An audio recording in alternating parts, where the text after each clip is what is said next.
নমস্কাৰ। ধাৰাবাহিক কথা ৰামায়ণ পাঠৰ ৪৯ অধ্যায়। আজি অধ্যায়ত অশোকবনত সীতা। ওখ বেৰখনৰ ওপৰত থিয় হলতে হনুমান কিয় ৰোমাঞ্চিত হল নিজেই নুবুজিলে। কাৰ্যসিদ্ধি হলে যি এটা অদৃশ্য পৰিৱেশ সৃষ্টি হয় আৰু ই যেনেকৈ ভক্তৰ হৃদয়ক অনুপ্ৰাণিত কৰে, এতিয়াও তেনেই হল। অৱশেষত সীতা থকা ঠাই পোৱাৰ লগে লগে হনুমান আনন্দত পুলকিত হল, কিন্তু নিজে একো কাৰণ অনুভৱ কৰিব নোৱাৰিলে। এই সময়টো আগতীয়া বসন্তৰ নিশা। গছ-গছনি ফুলেৰে জাতিষ্কাৰ। জোপোহা গছৰ ওচৰলৈ হনুমান জাপ মাৰি গল। তাত থকা চৰাই-চিৰিকটি অপ্ৰত্যাশিত ধ্বনি শুনি ভূমিষ্ঠ ৰেৱৰে উৰি গল। হৰিণ আৰু অন্যান্য পশুবিলাক ইফালে সিফালে গল। গছৰ ডালৰ পৰা ফুল সৰি হনুমানৰ গা ঢাকি পেলালে। বনৰ জীৱ-জন্তুবিলাকে হনুমানৰ ফলেৰে ঢকা ধুনীয়া দেহাটো দেখি ভাবিলে বসন্ত দেৱতা প্ৰত্যক্ষতে আহি উপস্থিত হৈছে। ফুলনিখন অতিশয় মনোহৰ। শুৱনিকৈ খনা পুখুৰীটোৰ পাৰবিলাক সোণ ৰূপ হাতীদাঁত আৰু পোৱাল মুকুতাৰে বন্ধোৱা। ফটিকৰ খটখটি কৃত্ৰিম পৰ্বত আৰু জলপ্ৰপাতে হনুমানৰ প্ৰাণত অতিশয় আনন্দৰ সঞ্চাৰ কৰিলে। ভালেমান গছৰ গুৰিত সোণ ৰূপেৰে ভেটি বন্ধোৱা আছে। গছৰ ওপৰত থকা সৰু সৰু জোনোকাবিলাক মলয়া বতাহত জোন জোনকৈ বাজি উঠিছে।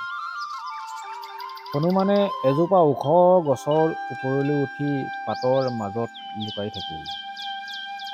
গছৰ ঠাল ঠেঙুলি চাৰিওফালে বিয়পি পৰিছে। গছডালৰ গুৰি কেউপিনে সোণৰ ভেটি বন্ধোৱা। হনুমানে মনে মনে গুণাগথা কৰিলে, সীতা যদি জীৱন্ত অৱস্থাত আছে তেন্তে নিশ্চয় এই উদ্যানলৈ আহিব। আন ঠাইতকৈ এই নিৰ্জন ঠাইখনে তেওঁৰ মন আকৰ্ষণ কৰিব পাৰিব আৰু ইয়াতেই সুকলমে ৰামক ধ্যান কৰিব পাৰিব। তেওঁলোকে কোৱা নাছিল জানো যে সীতাই গছ-লতা ভাল পায়? সীতাই নিশ্চয় প্ৰত্যুষতে ইয়ালৈ আহি জগত মাতাক পূজা দিবহি। গছৰ পাতৰ আঁৰত লুকাই হনুমানে কেউফালে চাই পঠিয়ালে। গছৰ ঠেঙুলি এটাত বহি তেওঁ তললৈ চালে। গছৰ গুৰিত বন্ধোৱা ভেটি এটাৰ ওপৰত বহি থকা এগৰাকী সুন্দৰী ৰমণী তেওঁৰ চকুত পৰিল। শুক্লপক্ষৰ প্ৰথম চোৱাত নিস্তেজ ক্ষীণ পোহৰ বিলোৱা চন্দ্ৰৰ নিচিনাকৈ সীতাই যেন জেউতি বিলাইছে। ধোঁৱাৰ মাজেদি জুই-শিখা যেনেকৈ বিৰিঙি পৰে, সীতাৰ ৰূপেও গধুৰ সুখ ভেদ কৰি প্ৰকাশ পাইছে। এখন মলিয়ন কাপোৰেৰে তেওঁৰ শৰীৰ আবৃত কৰি থোৱা আছে। তেওঁক বোকাত লুতুৰি পুতুৰি শুই থকা এপাহি সুন্দৰ পদুম ফুল যেন দেখা গল। তেওঁৰ দুগালেদি চকুলো অনৰ্গল বৈ পৰিছিল। অনাহাৰত তেওঁ ক্ষীণ আৰু দুৰ্বল। তেওঁ দুখৰ বাঢ়ি আন চিন্তা নাই। বন্ধু বান্ধৱৰ দৰ্শন লাভ তেওঁৰ নঘটে আৰু কোনোপিনে আশাৰ ৰেঙনি তেওঁ দেখা নাপায়। যেনিয়ে চাই কেৱল ৰাক্ষসী। তেওঁ যেন বনৰীয়া কুকুৰে বেৰি ধৰা দলচ্যুতা হৰিণীহে।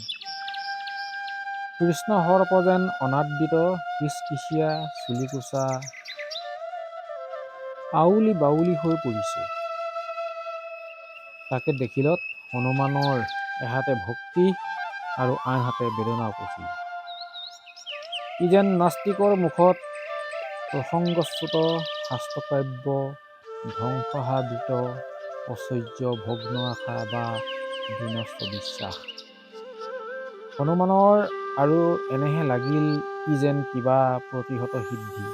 ই যেন উন্মাদনাত পঙ্কিল হোৱা বুদ্ধি বা অযথা অপবাদগ্ৰস্ত নিষ্কলংকতা। হনুমানে মনে মনে বিশ্বাস স্থাপন কৰি লৈ ভাবিলে, এই নৰক্ষৰ প্ৰতিমূৰ্তিয়েই নিশ্চয় সীতা। সীতাক যেনে অলংকাৰ পিন্ধি থাকোঁতে হৰণ কৰিছিল বুলি ৰামে কৈছিল, ঠিক তেনে অলংকাৰ গছজোপাৰ ডালত অনাদিতভাৱে সেয়া আঁৰি থোৱা আছে। কেৱল যি কেইবত খাৰু মণি তেওঁক হৰি নিওঁতে মাটিলৈ পেলাইছিল আৰু আমি বুটলি লৈছিলোঁ, সেইখিনি এতিয়া তাৰ পৰা বাদ পৰিছে। আকৌ তেওঁ পিন্ধা ৰিহাখনত যদিও ধূলি মাকতি লাগিছে, তথাপি আমি পোৱা কাপোৰৰ টুকুৰাৰ লগত সাদৃশ্য আছে। দুঃসাগৰত জৰ্জৰিত হৈও শ্ৰমত অটল হৈ থকা এই সুন্দৰী ৰমণীয়ে ৰামৰ প্ৰিয়া ভাৰ্যা হ'ব। এওঁ কাৰণেই ৰামক শিশুকে দগ্ধ কৰিছে। প্ৰথমে সীতাৰ যন্ত্ৰণাৰ কাৰণে দুখ, দ্বিতীয়তে সীতাক অপমানিত কৰাৰ দুখ আৰু তৃতীয়তে বিৰহ দুখ। তেওঁ নিশ্চয় ৰামক প্ৰাণত প্ৰতিষ্ঠা কৰি লৈছে আৰু ৰামেও তদনুৰূপ তেওঁক প্ৰাণত স্থাপন কৰিছে। অন্তৰেৰে তেওঁলোক ভিন্ন হোৱা নাই আৰু ভিন্ন হ'লেও তেওঁলোক জীয়াই নাথাকে। সীতাই চাই থাকোঁতেই তেওঁ যেন সাগৰৰ সিপাৰে থকা ৰামৰ দুটি চৰণত মূৰ দোৱাবলৈ বিচাৰিলে। দুনাই সীতাৰ মুখলৈ চাই হনুমানে মনে মনে ভাবিলে, এই দেৱী যেন ৰমণীৰ কাৰণেই বলবীৰ্যত ৰাৱণৰ সমকক্ষ বালি বীৰ নিহত হ'ল। এওঁ কাৰণেই কবন্ধ আৰু বিৰাধৰ মৃত্যু হ'ল আৰু হেজাৰ দুৰ্দমনীয় ৰাক্ষস লগত লৈ কৰ দোকণ আৰু ত্ৰিশিৰাই জনস্থানৰ মাটি তেজেৰে ৰাঙলী কৰিলে। এওঁ কাৰণেই বানৰৰ সাৰ্বভৌমত্ব বালিবীৰৰ পৰা কাহিনী সুগ্ৰীৱৰ হাতত অৰ্পণ কৰিলে। তেওঁ সেৱাৰ অৰ্থে মই নদ মহানদৰ আশ্ৰয় স্বৰূপ সমুদ্ৰ পাৰ হৈ লংকাত উপস্থিত হৈছোঁ। তেওঁ কাৰণেই ইমান ঘটনা ঘটা অত্যাধিক যেন লাগে, কিন্তু ধ্ৰুৱ যে ৰামে যদি তেওঁৰ কাৰণেই বিশ্ব ব্ৰহ্মাণ্ড ৰূপান্তৰ বা ধ্বংস কৰি পেলায়, তেতিয়াও মই অন্তৰৰ পৰা কম, সাধু সাধু। অকল এয়ে নহয়, সীতাৰ হকে ইয়াতকৈ অধিক হ'লেও শোভা পায়। হনুমানৰ মনটো উৰা মাৰি আকৌ সমুদ্ৰৰ সিপাৰে দূৰ দূৰণিত থকা ৰামৰ কাষ পালেগৈ। এনেতে ৰাজহংস ফটিকৰ ধাৰ যেন জলৰাশিৰে সাঁতুৰি যোৱা দৰে নীলা আকাশত চন্দ্ৰ উদয় হ'ল। জোনৰ পোহৰে পৃথিৱী পোহৰাই পেলালে, যেন বায়ুপুত্ৰক সহায় কৰিবলৈহে চন্দ্ৰই শীতল ৰশ্মি বিলাই গ'ল। গছৰ পাতৰ সুৰুঙাই দি হনুমানে সীতালৈ ভালেমান পৰ চাই থাকিল। কি কৰিব নকৰিব তেওঁ একো স্থিৰ কৰিব পৰা নাই। গধুৰ ভাৰবাহী নাও ধুমুহাত আক্ৰান্ত হ'লে যেনে হয়, সীতাৰ মুখখনো শোকত তেনেকৈ জৰ্জৰিত হৈ পৰিছে। সীতাক পহৰা দি থকা ৰাক্ষসবিলাক দেখাত অতিশয় কুৎসিত।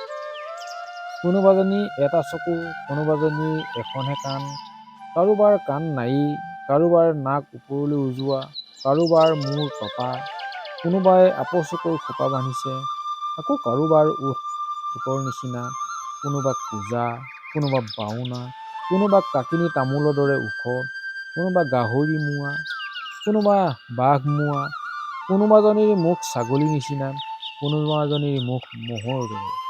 এইদৰে অনেক ধৰণৰ ৰাক্ষসী তাত আছিল। এই কুৰূপ প্ৰাণীবোৰে হাতত যাঠি বা আন অস্ত্ৰ শস্ত্ৰ লৈ আছিল। সিহঁতৰ মাজত আলম নোহোৱা শুৱনি লতা এডাল মাটিত হালি পৰাৰ দৰে হেতা মুখেৰে ৰাজকন্যা এটি কঁপি কঁপি বহি আছে। তেওঁ একমাত্ৰক সঙ্গী ধৰ্ম। এতিয়াও আন্ধাৰ হৈ আছে, ৰাতি পুৱও নাই। অগ্নিহোত্ৰী ব্ৰহ্মজ্ঞ ৰাক্ষসৰ দেৱধ্বনি আৰু ৰাজকবিৰ সংগীত শুনি ৰাৱণে টোপনিৰ পৰা সাৰ পালে। টোপনিৰ পৰা উঠা মাত্ৰকে তেওঁ কেৱল সীতাৰ চিন্তা কৰিলে আৰু সীতা থকা উদ্যানলৈ খোজ ল'লে। অনুচৰবৃন্দক লগত লৈ ৰাৱণ অশোক বনত সোমাল।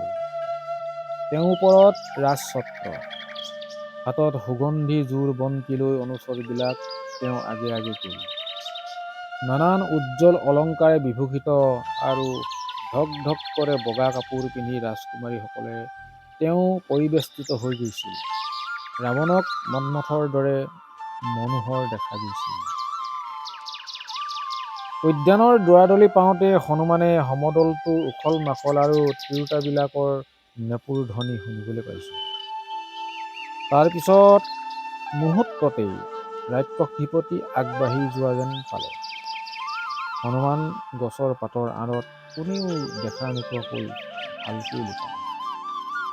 সীতাৰ কাষলৈ আহোঁতে ৰাৱণক অতিশয় শক্তিমন্ত আৰু দীপ্তিযুক্ত দেখা গৈছিল। তেওঁক দেখা পালতেই সীতাই কোচমোচ খালে আৰু ধুমুহাত কলপাত লৰা দি ঠক ঠক কৰে কঁপিবলৈ ধৰিলে। ৰাৱণ সীতাৰ সন্মতি লাভৰ আশাত আকৌ সীতাৰ কাষ চাপি দিলে। সীতাৰ গাত ধূলি মাকতি লাগি আছিল। গাত একো অলংকাৰ নথকাতো সীতাক সুসজ্জিতা ৰাজকুমাৰী যেন দেখা গৈছিল। কুঠাৰেৰে ঘপিয়াই মাটিলৈ পেলোৱা পুৰণি গছ যেনে সীতাকো তেনে দেখা গৈছিল। তেওঁ মুখখনি বোকা লগা পদুম ফুলৰ দৰে আন্ধাৰ আৰু পোহৰেৰে ঢাকি থৈছিল। মন্ত্ৰমুগ্ধ ফেঁটী সাপৰ দৰে তেওঁ ইফালে সিফালে হালি পৰিছিল। চাৰিওফালে দপ দপ কৰে জ্বলা জুইৰ মাজত থকা মানুহৰ দৰে তেওঁৰ তেতিয়াও মানসিক অৱস্থা। তেওঁ তেতিয়া সেনাপতি নিহিত হোৱা সৈন্যবাহিনীৰ নিচিনা বিষণ্ণ বদন হৈছিল। সীতা তেতিয়া মানসিক অৱস্থা তলি শুকোৱা নদীৰ নিচিনা, কুলসিত কৰা যজ্ঞৰ পাত্ৰ নিচিনা, হাতীয়ে নষ্ট কৰা পদুমৰ সৰোবৰ যেন, উঘালি পেলোৱা ফুলি থকা লতা যেন হৈছিল। জাকৰ দঁতাল হাতীৰ পৰা খেদাই ধৰি আনি বন্দী কৰি থোৱা মাখুন্দিৰ হাতী নিচিনা সীতাৰ তেতিয়া মনৰ অৱস্থা। শোক আৰু ভয়ত বিহ্বল হৈ সীতা বহি আছিল। তেওঁৰ শৰীৰটো ঠক ঠক কৰে কঁপিছিল। ৰাৱণক ওচৰলৈ অহা দেখিলত তেওঁৰ মনটো বেগী ঘোঁৰাই টানি নিয়া ৰথৰ দৰে ৰামৰ ওচৰলৈ উৰা মাৰি গল। হেতা মুখ আৰু ক্ষীণ দেহাৰে তেওঁ সুদূৰত থকা ৰক্ষাকৰ্তাসকলক স্মৰণ কৰিলে। তেওঁলোক কেতিয়া আহিব? তেওঁলোক আহিবনে? এইদৰে মনৰ ভিতৰত আলোচনা কৰি ভগৱন্তক ধ্যান কৰিলে। ৰাৱণে ওচৰলৈ আহি সীতালৈ চাই কবলৈ ধৰিলে। আনফালে গছৰ ডালত লুকাই থাকি হনুমানেও তলত কি কৰিছে নিৰীক্ষণ কৰি থাকিলে।